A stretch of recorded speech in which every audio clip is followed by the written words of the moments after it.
దేవుని వాక్యము చదువుకుందాం. మత్తయి సువార్త 27వ అధ్యాయం 27వ వచనం నుంచి 31వ వచనం వరకు వాక్య భాగాన్ని చదువుకుందాం. పరిశుద్ధ గ్రంథం బైబిల్లో నుంచి మత్తయి సువార్త 27వ అధ్యాయం 27వ వచనం నుంచి 31వ వచనం వరకు వాక్య భాగాన్ని చదువుకుందాం. అప్పుడు అధిపతి యొక్క సైనికులు యేసును అధికార మందిరంలోనికి తీసుకొని పోయి ఆయన యొద్ద సైనికులను అందరినీ సమకూర్చిరి. వారు ఆయన వస్త్రములు తీసివేసి ఆయన కెర్రనంగి తొడిగించి ముండ్ల కిరీటమును అల్లి ఆయన తలకు పెట్టి ఒక రెల్లు ఆయన కుడి చేతిలో నుంచి ఆయన ఎదుట మోకాలుని, యూదుల రాజా నీకు శుభమని ఆయనను అపహాసించి ఆయన మీద ఉమ్మివేసి ఆ రెల్లును తీసుకొని దానితో ఆయనను తల మీద కొట్టిరి. ఆయనను అపహాసించిన తర్వాత ఆయన మీదనున్న అంగిని తీసివేసి ఆయన వస్త్రములు ఆయనకు తొడిగించి సిలువ వేయుటకు ఆయనను తీసుకొని పోయిరి. చదువుబడిన వాక్యము దేవుడు మన వెనికిల్లో దీవించి ఆశీర్వదించునుగాక. దేవునికి స్తోత్రములు, దేవుని నామానికి మహిమ కలుగునుగాక. ప్రియమైన దేవుని సంగమా, దేవుని బిడ్డలారా, ఈ లెంట్ డేస్ సంఘ ప్రార్థన కూడికల సందర్భంలో దేవుని సన్నిధికి కూడి వచ్చిన మీకు అందరికీ ప్రభువైన యేసుక్రీస్తు నామములో వందనాలు తెలియజేస్తున్నాను. దేవుడిచ్చినటువంటి గొప్ప అవకాశాన్ని బట్టి దేవునికి స్తోత్రములు, దేవునికే మహిమ కలుగునుగాక. ప్రియమైన దేవుని సంగమా, దేవుని బిడ్డలారా, చదువుకున్నటువంటి వాక్య భాగంలో చూసినట్లయితే అంతకుముందు మత్తయి సువార్త 27వ అధ్యాయం 11వ వచనం నుంచి 26వ వచనం వరకు అందులో చూసినట్లయితే పొంతి పిలాతు అధిపతి ఎదుట యేసు ప్రభు ఉండడం, అసూయ చేత యేసును సిలువ వేయాలని కుట్ర పనడము, అలాగే బరబ్బాను విడుదల చేయాలా, యేసును సిలువకు వేయాలి అని కేకలు వేస్తున్న సమయంలో ఆయన న్యాయపీఠం మీద కూర్చున్నప్పుడు తన అధిపతి భార్య, ఈరోజు నేను ఆయనను గురించి కల కని ఉన్నాను, ఆ నీతిమంతుని జోలికి పోవద్దు అని పిలాతు భార్య రిపోర్టు పంపిన కూడా, అయితే పండుగలో ఒక నేరస్తుని విడుదల చేయడము యూదుల సాంప్రదాయం. పండుగ సమయంలో ఎవరిని విడుదల చేయట? నేరస్తుని విడుదల చేయట ఆనవాయితీ, వాడుక, పద్ధతి ఉండింది ఆ దినాల్లో. అయితే బరబ్బా కావాలనా క్రీస్తు కావాలనా అన్నప్పుడు మాకు బరబ్బానే కావాలా, క్రీస్తుని ఏం చేయాలా? సిలువకు వేయాలా. ఎందుకు? అతడు ఏ నేరం చేశాడు? లేదు, మాకు బరబ్బాను విడుదల చేయాలి, యేసుని ఏం చేయాలి? సిలువకు వేయాలి.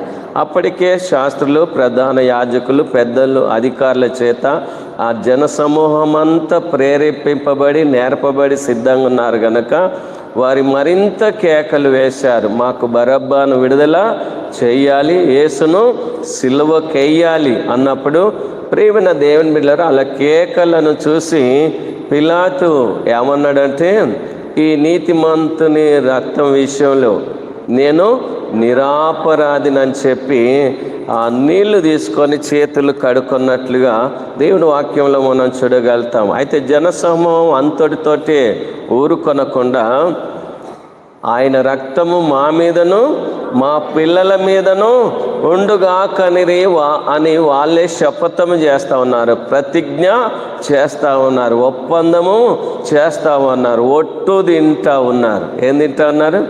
ఒట్టు తింటూ ఉన్నారు. ఆయన రక్తం మా మీద మా పిల్లల మీద ఉండునుగాక, మేము చచ్చినా పర్వాలేదు, యేసయ్యను మాత్రం ఏం చేయాలి? సిలువకు వేయాలి అని వాళ్ళు పంతం పట్టినప్పుడు పిలాతు ఏం చేశాడు? బరబ్బాను విడుదల చేసి బందిపోటు దొంగ బరబ్బాను విడుదల చేసి యేసును కొరడాలతో కొట్టి, యేసును ఏమిటితోటి కొట్టి? కొరడాలతో కొట్టి సిలువ వేయడానికి అనుమతి ఇచ్చాడు.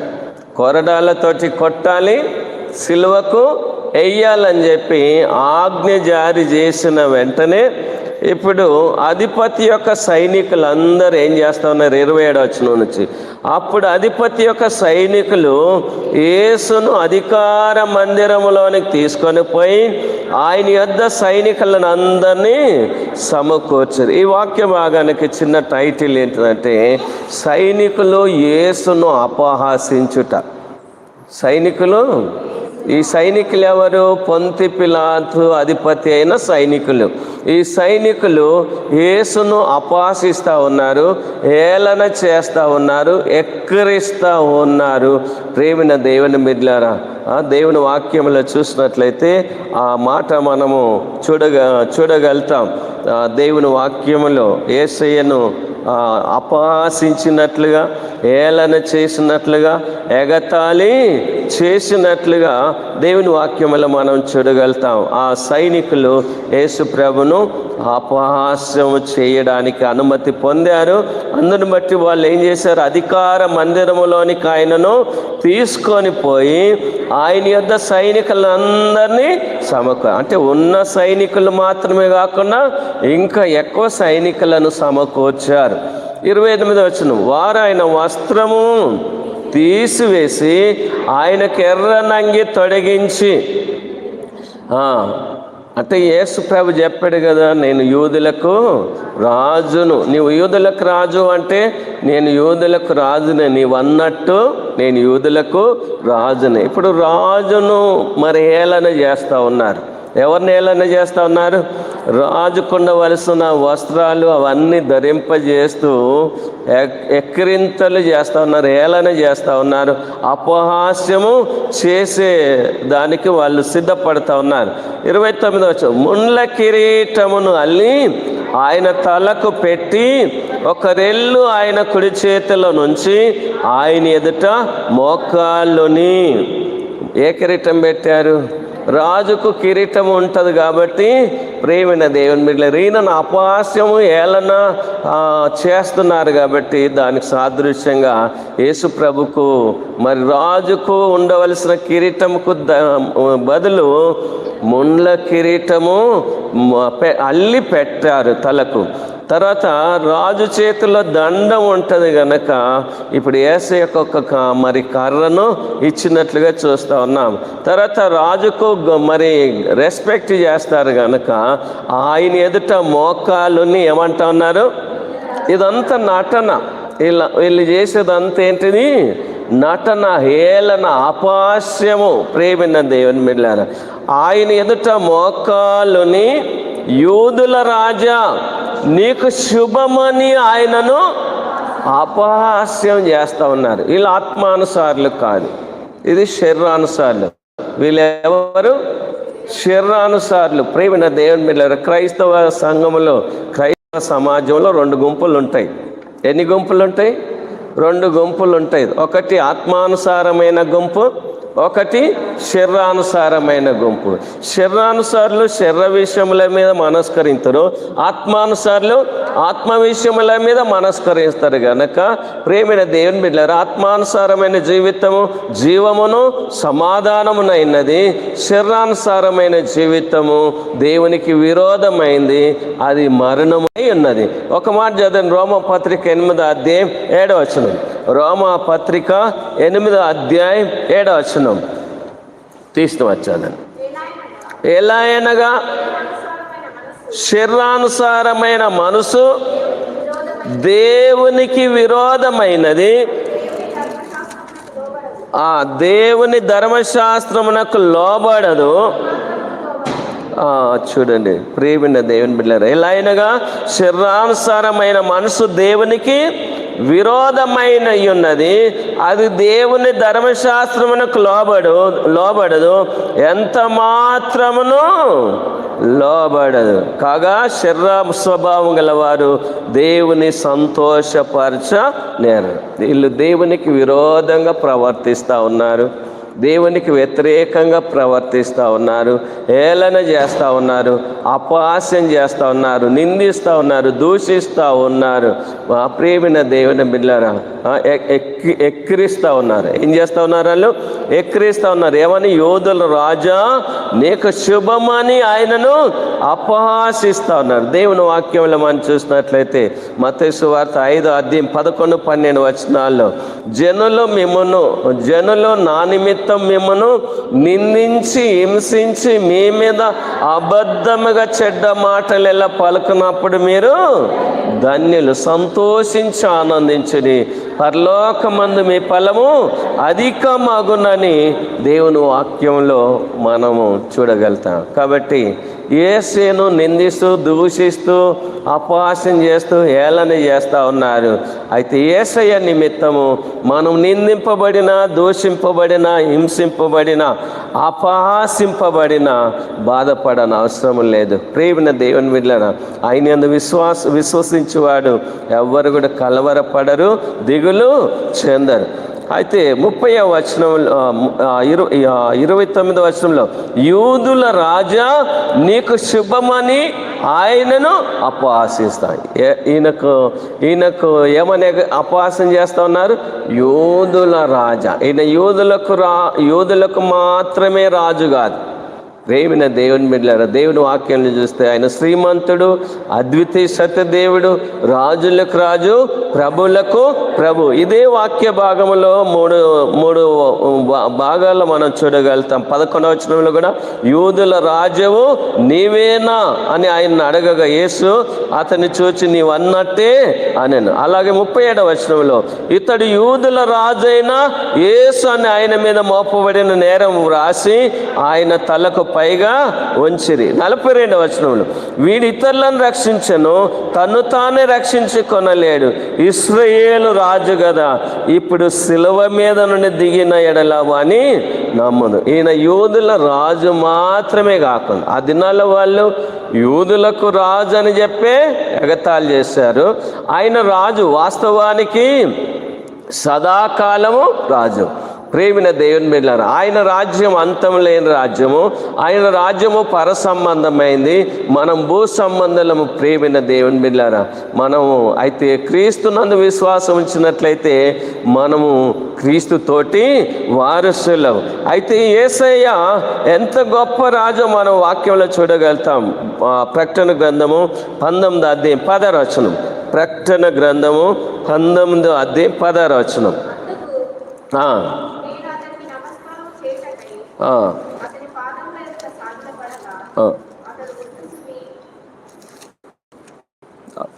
పంతొమ్మిదో అధ్యాయం 16వ వచనం. రాజులకు రాజును ప్రభువులకు ప్రభువును అను నామము ఆయన వస్త్రం మీదను తోడ మీదను. ఇప్పుడు శిలువ మీద ఏమని రాశారు? యూదులకు రాజు అని రాశారు. కానీ నిత్యత్వంలో ఆయన వస్త్రం మీద ఉండే నామకరణం ఏంటిది? ప్రేమిన దేవుని బిడ్డలారా, రాజులకు రాజును ప్రభువులకు ప్రభువును అను నామము ఆయన వస్త్రం మీదను ఆయన తొడ మీదను వ్రాయబడి ఉన్నది. నిత్యత్వంలో ఇంత గొప్ప ధన్యత యేసయ్యకున్నది కదా. ఎవరో దేవుని బిడ్డలు పాట కూడా రాశారు కదా, ఎవరికన్నా వస్తుందా?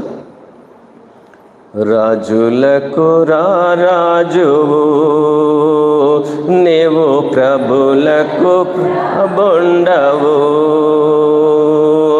రాజులకు రాజువు నీవు, ప్రభులకు ప్రభుండవు.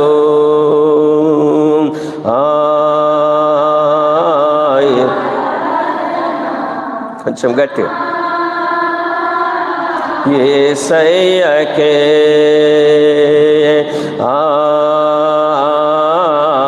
ఆరాధనా, నా యేసయ్యకే రాజులకు రాజువు నీవు, ప్రభులకు ప్రభుండవు. ఈయన యూదులకు రాజు అని అనుకొని వాళ్ళ జ్ఞానం లిమిట్, వాళ్ళ జ్ఞానం పరిమితమైంది. దేవుడు అనంత జ్ఞాని.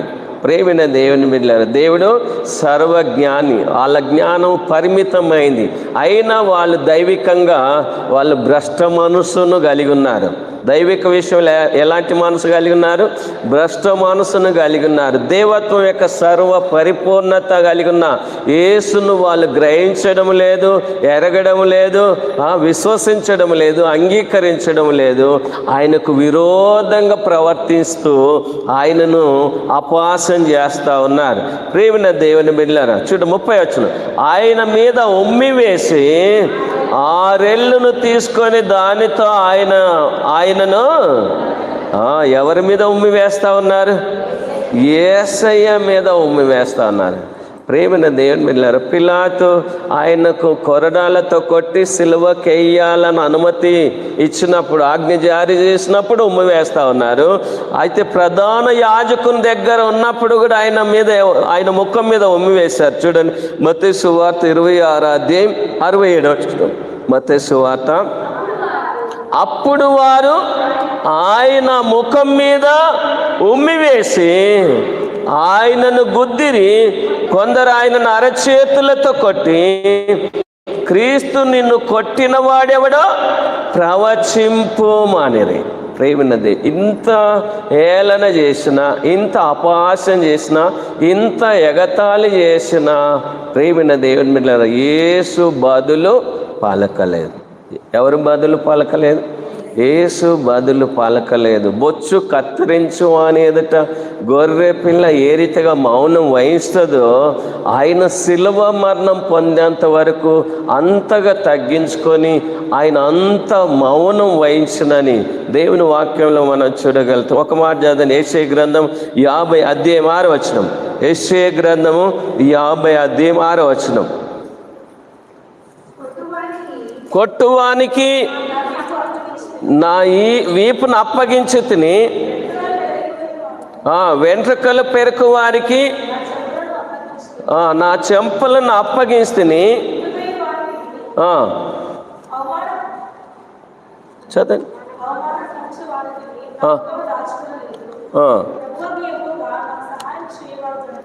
ప్రభువగు యెహోవా నాకు సహాయము చేయువాడు గనక నేను సిగ్గుపడకుంటుని కదా. యేసే సిగ్గుపడలేదు. వాళ్ళు ఎంత నిందించినా, దూషించినా, హింసించినా ఆయన సిగ్గుపడలేదు. ఆయన లోపల ఆయన ఏమీ కుమిలిపోలేదు, ధైర్యంగా ఉన్నాడు. ఏమని? కొట్టువానికి నా వీపును అప్పగించి తిని, వెంట్రుకలు పెరుకు వారికి నా చెంపలను అప్పగిస్తుని, ఉమ్మివేయి వారికి, అవమానపరచు వారికి నా ముఖము. ఎంత నన్ను వేసుకోండి, నా తండ్రి నాతో, ఎంత నన్ను అవమానం చేసుకోండి, ఎంత నన్ను హేళన చేసుకోండి, నా తండ్రి నాతో ఉన్నాడని చెప్పి యేసయ్య ఎంత ధైర్యంగా మరి ధైర్య సాహసం చేశాడు. చూడండి, యెషయా గ్రంథం 53వ అధ్యాయం 7వ వచనం. యెషయా గ్రంథము 53. అతడు దౌర్జన్యము నొందెను, బాధింపబడిన అతడు నోరు తెరవలేదు. వదకు తేబడు గొర్రె పిల్ల బొచ్చు కత్తరించు వాని ఎదుట గొర్రెయు మౌనముగా నున్నట్లు అతడు నోరు తెరవలేదు. ఎవరి కోసము? ఈ జగతి కోసము, ఈ జనుల కోసము, మనందరి కోసం. అధికారం లేకనా? అధికారం ఉండి కూడా సాత్వికుడుగా, దీనుడుగా మారిండు. ప్రేమైన దేవుని బిడ్డలారు, చూడండి వాక్యం 30 వచనం. ఆయన మీద ఉమ్మి వేసి 6 రెల్లును తీసుకొని దానితో ఆయన తల మీద కొట్టిరి. ఆయనను అపహాసించిన తర్వాత ఆయన మీద నున్న అంగిని తీసివేసి ఆయన వస్త్రములు ఆయనకు తొడిగించి సిలువ వేయుటకు ఆయనను ఉట్టిగా తీసుకపోయారా? ఒట్టిగా తీసుకపోలేదు. ఇంత నిందించి, హింసించి, ఏలన చేసి, అపహాస్యం చేసి, ఉమ్మి వేసి, గడ్డ వెంట్రుకలు పెరికి, ఇంత అపహాస్యం చేసిన తర్వాత ఇంకా వాళ్ళ కషంతా తీసుకున్న తర్వాత ఇప్పుడు ఏం చేస్తా ఉన్నారు? యేసయ్యను సిలువ వేయడానికి తీసుకెళ్తా ఉన్నారు. ఇంతకుముందేమో సిలువ వేసేదానికి, కొరడా దెబ్బలు కొట్టేదానికి, సిలువ వేసేదానికి అనుమతి పొందారు. ఇప్పుడు ఇంత నిందించి, హింసించి, అపహాస్యం చేసి, ఏళన చేసిన తర్వాత ఇప్పుడు యేసయ్యను ఎక్కడికి తీసుకెళ్తా ఉన్నారు? సిలువ వేయడానికి తీసుకొని పోతాం. ఇంకా సిలువ వేయబడలేదు. ఇంకా మిగతా వాక్య భాగంలో మనం చూడగలుగుతాం. యేసయ్య ఎట్లెట్లా ఆ సిలువ మోసిండు, సిలువ ఎలా వేయబడతాడు, అవన్నీ విషయాలు ముందు వాక్య భాగంలో మనం చూడగలుగుతాం. ప్రియమైన దేవుని బిడ్డలారా, నేటి వాక్య భాగానికి టైటిల్ ఏంటిది? సైనికులు యేసయ్యను అపహాస్యం చేయడం. ఈ వాక్య భాగము మార్క్స్ వార్త 15వ అధ్యాయం 16వ వచనం నుంచి 20వ వచనం వరకు కూడా మనం చూడగలుగుతాం. ఇదే వాక్య భాగం మత్తయి సువార్తలో మనం చూడగలుగుతాం, మార్క్స్ వార్తలో మనం చూడగలుగుతున్నాం. ఇద్దరు భక్తులు ఈ సంఘటనలు రాశారు. కాబట్టి ప్రియమైన దేవుని బిడ్డలారా, అంటే అన్ని విషయాలు వరుసగా లేవు, కానీ దేవుని మత్తయి సువార్త, మార్క్స్ సువార్త, లూకా సువార్త, యోహాను సువార్త ఒకరికంటే ఒకరు వివరంగా జరిగిన సంఘటనలు, చరిత్ర అంతా రాశారు. కాబట్టి మనం ఓపికతో, సహనంతో, ఆసక్తితో విషయాలు మనము ధ్యానించవలసిన వారమైతున్నాం, నేర్చుకోవలసిన వారమైతున్నాం. యేసు ప్రభుని గుర్చిన సంగతులు మనము తెలుసుకునవలసిన వారమైతున్నాం. దేవుడి మాటలు మనం వెనికిల్లో దీవించి ఆశీర్వదించును గాక. ప్రార్థన చేసుకుందాం. ప్రభు నేర్పిన ప్రార్థన చెప్పుకుందాం. ఆశీర్వాదంతో ఈ యొక్క ఆరాధన ముగించుకుందాం. ఎవరైనా ఒకరు ప్రార్థనలోనికి నడిపించారు.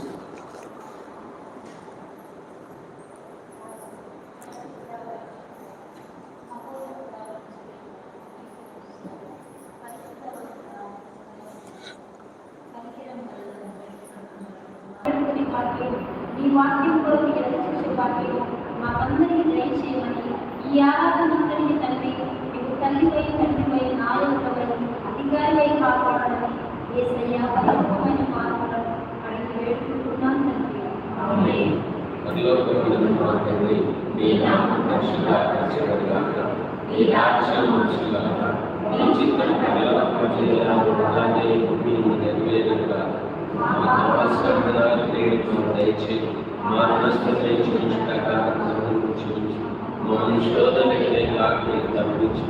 ఎందుకంటే రాజ్యం, బలం, మహిమ నిరంతరమైన అవసరం.